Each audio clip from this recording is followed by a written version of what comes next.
السلام علیکم۔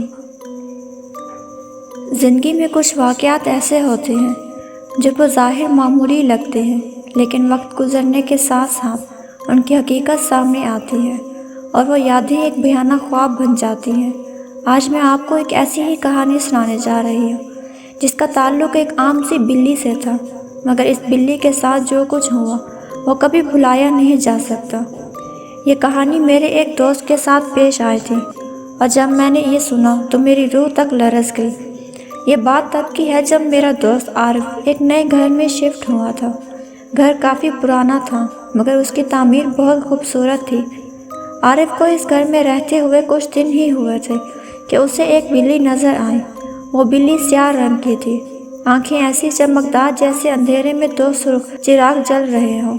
شروع میں تو عارف نے اس پر کوئی خاص توجہ نہیں دی، لیکن جیسے جیسے دن گزرتے گئے وہ بلی بار بار اس کے سامنے آتی رہی۔ عارف نے بتایا کہ وہ بلی ہمیشہ گھر کے پچھواڑے والے باغ میں ہوتی ہے۔ وہ جیسے ہی باغ میں جاتا وہ بلی اسے گھورتی رہتی۔ کبھی وہ اسے درختوں کے پیچھے سے دیکھتی، کبھی چھت پر بیٹھی رہتی۔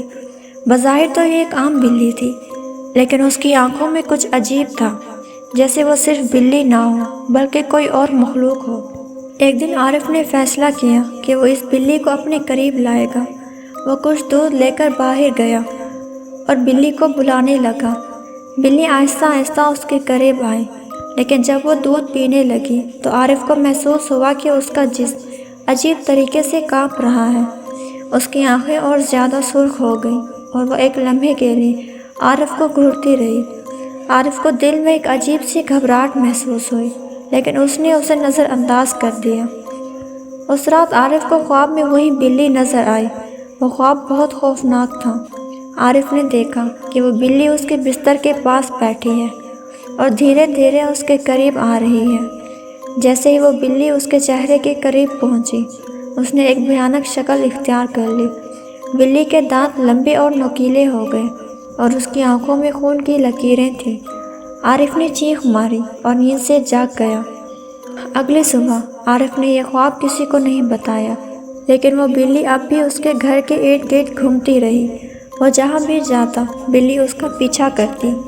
ایک دن عارف نے گھر کے قریب ایک بوڑھی عورت کو دیکھا جو بلی کو بہت غور سے دیکھ رہی تھی۔ جب عارف نے اس عورت سے بات کی تو اس نے کہا، یہ بلی نہیں ہے، یہ ایک بد روح ہے جو لوگوں کی روحوں کا شکار کرتی ہے۔ عارف پہلے تو ہنسا، لیکن پھر اس بوڑھی عورت نے ایک ایسی بات کہی جس نے عارف کی ہوش اڑا دیے۔